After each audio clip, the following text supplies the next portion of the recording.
Je vous présente ce soir le rapport 3041 pour la mise à disposition d'un local situé au 11 rue de Suresnes pour l'Olivier des Sages et le Centre social Bonnefoy.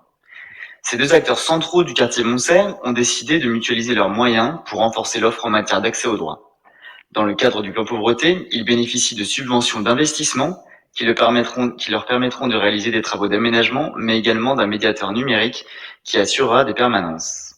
Pour aller plus loin, rappelons tout d'abord que le secteur est touché par une grande pauvreté, où 10% des habitants et des habitantes les plus pauvres ont un revenu inférieur à 700 € par mois, et qu'en parallèle, de nombreuses personnes ne bénéficient pas des minima sociaux auxquels elles ont pourtant droit.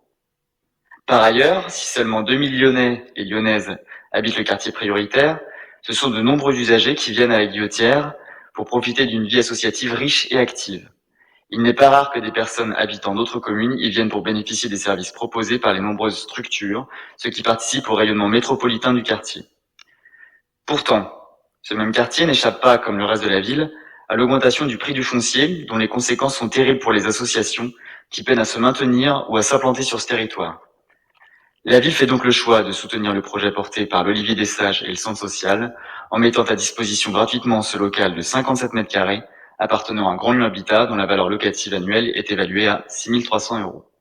Ce local servira avant tout à la tenue de permanence pour des démarches administratives et juridiques, mais également autour des questions d'insertion professionnelle, de santé et de violences sexuelles.